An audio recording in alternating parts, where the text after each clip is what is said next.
Friend, Samsung Galaxy F62 মোবাইলের কিছু call setting সম্বন্ধে দেখে নেব। তো প্রথমে কল লকটা ওপেন করি, দিয়ে একদম ডান দিকে ওপরে কোণায় তিনটে ডট রয়েছে, সেই তিনটে ডটে ক্লিক করতে হবে। ক্লিক করলে দেখুন সেটিং বলে একটা অপশন রয়েছে, সেই সেটিংয়ে যেতে হবে। সেটিংয়ে যাওয়ার পর দেখুন পরপর অনেক কল সেটিং রয়েছে। তো একদম প্রথমে রয়েছে ব্লক নাম্বার, এখান থেকে আপনি আপনার ফোনের যে কোনো নাম্বার ব্লক করে রাখতে পারবেন। তারপরে রয়েছে caller ID, spam protection.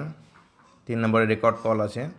Record call অপশনে গিয়ে অটো রেকর্ড কল অপশনটি অন করে রাখলে কিন্তু আপনার ফোনে যখন কল আসবে তখন কিন্তু সবসময় সেটা অটোমেটিক রেকর্ড হতে থাকবে।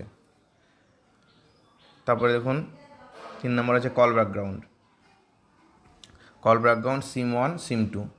তো সিম 1-এর জন্য এখানে দেখুন অনেক কটা ব্যাকগ্রাউন্ড আছে, 4টে ব্যাকগ্রাউন্ড আছে। তো এর মধ্যে যে কোনো একটি ব্যাকগ্রাউন্ড আপনি কল সেট করে রাখতে পারেন, যেটা ফোন আসলে বা ফোন করলে ব্যাকগ্রাউন্ডে সেই ইমেজটা শো করবে।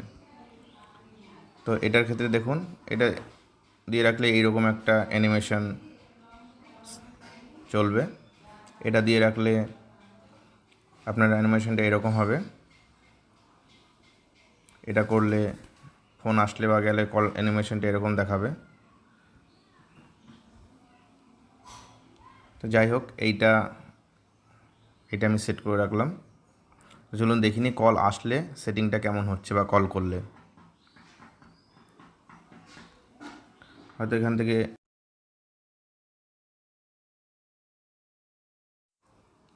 এরকম আপ ডাউনটা করছে। এরপরে দেখুন অ্যান্সারিং অ্যান্ড এন্ডিং কল, এটাতে অনেক কটা অপশন রয়েছে। যে প্রথমে read caller ID name allowed, মানে কল করলে সে নামটা মানে উচ্চারণ করে বলবে।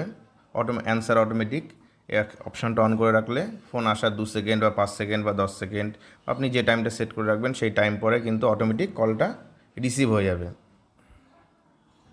Call display while using app, এই অপশনটা কিন্তু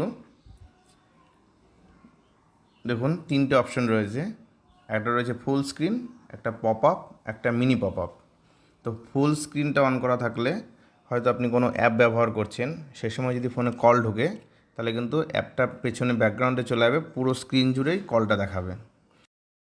হয়তো অ্যাপে করছি, সেক্ষেত্রে কল আসলে কলটাই রিসিভ করতে হয় বা কেটে দিতে হয়। কিন্তু যদি এই পপ আপ বা মিনি পপ আপ অপশানটা অন করা থাকে তখন কিন্তু কলটা আসলে ফোনের একদম ওপরের দিকে ছোট করে কলটাকে দেখাবে।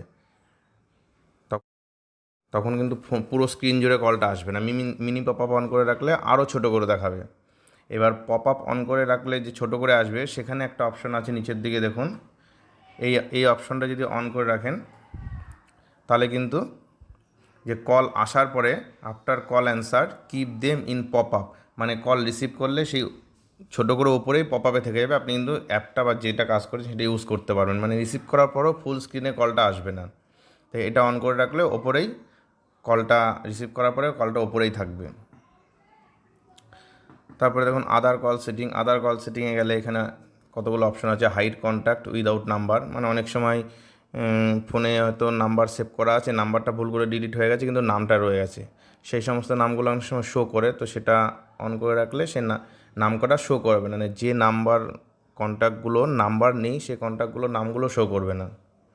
তারপরে এখানে একটা অপশন রয়েছে দেখুন, swipe call to text, call or text, এই অপশনটা অন করে রাখলে সোয়াইপ করলেই কলটা চলে যাবে। দেখিনি কলে গেলে যে কোনো একটা নাম্বারে এরকম করে ডান দিকে কিন্তু টেনে দিলেই, অথবা আমি যদি বাঁদিকে টেনে দিই তাহলে কিন্তু মেসেজে ঢুকে যাবে অটোমেটিক। ওটা অন করা না থাকলে কিন্তু এই ফাংশনটা কাজ করবে না।